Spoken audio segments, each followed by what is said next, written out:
एकादशी के दिन जब आप जल शंकर को चढ़ाने तो रोज ही जाते हैं। जब एकादशी का दिन रहे और शंकर जी के मंदिर में आप जल समर्पित करें तो 3 बार मुख से स्वधा स्वधा स्वधा या स्वधा स्तोत्र का पाठ, जिसमें 12 श्लोक 2-4 हैं। पैसा तो आ रहा है और घर में टिक नहीं रहा। डॉक्टर में, पुलिस में, एक्सीडेंट आदि में, कहीं गलत जगह पर, व्यसन में अगर पैसा जा रहा है, जुए में, मांसाहार, मदिरा पान, या कहीं आया पैसा आने में कमी नहीं, आ रहा है पर टिक नहीं रहा, रुक नहीं रहा।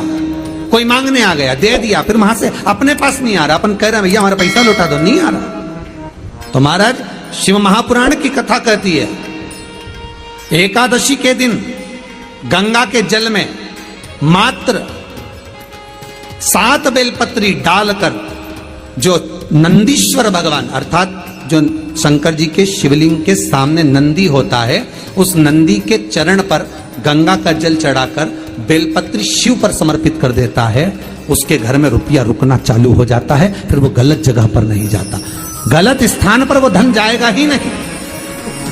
तूने समझा, मांग तुझे क्या चाहिए। एकादशी ने भगवान विष्णु से कहा, नाथ प्रभु वर दे दो, मृत्यु लोक में जो मनुष्य मेरा व्रत करेगा, चाहे जलचर, थलचर, वायुचर या सांसारिक मनुष्य, मेरा अगर एकादशी का व्रत करेगा, प्रभु उसके यहां धन धान्य वैभव सुख संपदा बढ़ेगी और उस जीवात्मा को नरक नहीं भोगना पड़ेगा, सीधे वैकुंठ का उसको वास मिलेगा। जब जीव आत्मा को लेकर चला जाएगा, यम के दूत जब बंदी बनाकर ले जा रहे होंगे उस जीवात्मा को, जिसके प्राण छूटे होंगे, यम के दूत जब बंदी बनाकर ले जा रहे होंगे, तब मुझे वर दो कि मैं इसका हाथ पकड़कर बेतन्नी से पार उतार कर सारे नरकों से निकालती हुई आपके धाम में लेकर आऊं। भगवान ने वर दे दिया, तथास्तु। हे एकादशी सुनो, मृत्यु लोक का मनुष्य अन्न का त्याग कर कर, क्योंकि अन्न में एकादशी के दिन पाप पुरुष रहता है, अन्न का त्याग कर कर एकादशी के दिन जो मनुष्य तुम्हारा व्रत धारण करेगा, उस व्रत को करेगा और उस व्रत को धारण करेगा, उसकी मनोकामना पूर्ण होकर वो मेरे ही धाम को जाएगा। ये तो हुआ एकादशी के जन्म की कथा। एकादशी के दिन गंगा के जल में मात्र 7 बेलपत्री डालकर जो नंदीश्वर भगवान अर्थात जो शंकर जी के शिवलिंग के सामने नंदी होता है, उस नंदी के चरण पर गंगा का जल चढ़ाकर बेलपत्री शिव पर समर्पित कर देता है, उसके घर में रुपया रुकना चालू हो जाता है। फिर वो गलत जगह पर नहीं जाता, गलत स्थान पर वो धन जाएगा ही नहीं। बेटा अगर व्यसन में पड़ा हुआ है, मदिरा पान में पड़ा हुआ है, मांसाहार में, जुए आदि में जा रहा है, तुम्हें लग रहा है कि मेरा बेटा गलत मार्ग पर जा रहा है, ये मित्र दोस्ती गलत हो रही है, वो सही जगह पर आ जाए। करना है एकादशी।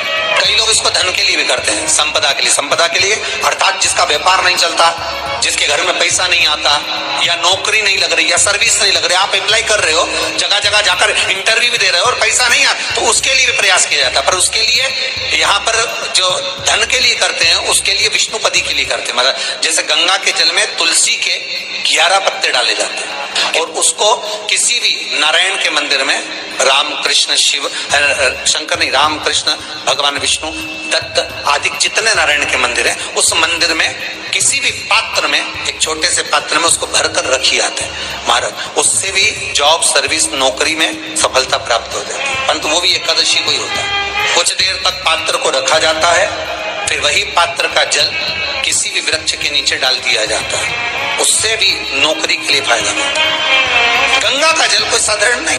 दशमी, एकादशी और द्वादशी, इन 3 तिथियों पर एक रोटी में थोड़ा सा मीठा रखकर सोमक पितृ का नाम लेकर यदि गाय को खिला दिया जाता है, तो अगर कोई पूर्वज प्रेत योनि में भी पड़ा हुआ होता है भटक रहा होता है, जिसको पिंड नहीं मिला, जो अचानक मर गया होता है, अधोगति में चले गया होता है, उस जीव की मुक्ति दशमी, एकादशी और द्वादशी, 3 दिन सोमक पितृ का नाम लेकर रोटी में, पूड़ी में मीठा रख कर गाय को खिला दिया जाता है। ये 3 दिन तक तो वो पितृ कभी भटकते नहीं है, उनको मुक्ति प्राप्त हो जाती है, मोक्ष में। नहीं, एकादशी है कौन? क्यों इसकी इतनी प्रधानता है? क्यों इसकी पुण्यता है? ऐसा क्या है एकादशी में जो इसकी पुण्यता मानी जाए? कौन है ये जो भगवान नारायण तक एकादशी का व्रत करते हैं? सुभद्रा जी को भगवान जगन्नाथ ने, जगदीश ने एकादशी का व्रत कराया था। बद्रीनारायण भगवान को माता लक्ष्मी ने एकादशी का व्रत कराया था। क्यों? चंद्रायण एकादशी व्रत की माता। एकादशी है कौन? तो कहा जिसको व्रत करने पर भगवान नारायण भी जिसका व्रत करते हो, भगवान माता लक्ष्मी जिसका व्रत करती हो, वो एकादशी है कौन? तो शास्त्र वर्णन करता है महाराज, स्कंद पुराण का सुंदर चातुर्मास्य खंड के अंतर्गत वर्णन आया है महाराज। एक बार भगवान विष्णु आनंद में विराजमान थे, पद्मावती और माता लक्ष्मी दोनों उनके पास में विराजी हुई थी। भगवान लक्ष्मी और पद्मावती दोनों बैठी, एक सिर के पास, एक चरण के पास। कुछ समय बाद वहीं पर ब्रह्मदेव का आगमन हुआ और ब्रह्मा जी आगमन पाकर भगवान नारायण पद्मावती से लगकर उठे और उठकर लक्ष्मी की ओर झुके। झुकने पर इन तीनों के समागम से भगवान नारायण के हृदय चित्त से एक कन्या प्रकट हो गई। उस कन्या का नाम एका था। क्या नाम था? एका। अब 10 उसके गुण इतने प्रबल थे, वो 10 गुण उसके बड़े प्रबल थे कि वो एका जिसको निहारती थी उसको संपदावान बना देती थी, जिसको देख लेती थी उसके जीवन में वो आनंद की अनुभूतियां करा देती थी। एका जिस मार्ग से जाती थी उस मार्ग के द्वार खोल देती थी। एका का पुण्य इतना पुण्य प्रखर। पद्मावती और लक्ष्मी ने कहा महाराज ये बेटी आपके द्वारा निर्मित हुई है, इसका कन्यादान करना चाहिए। हमारे यहाँ हिंदू धर्म में रीति है, जिस दिन कन्यादान करा जाता है उस दिन व्रत रखा जाता है। अब आजकल रखते कि नहीं रखते हो मालूम नहीं, और कन्यादान करते समय व्रत रखा जाता है। व्रत रखना, एका का कन्यादान करना है। भगवान बोले कन्यादान करें, किसको दें? एका किसको दी जाए? एका प्रदान किसको करी जाए? पुण्यता किसको दी जाए?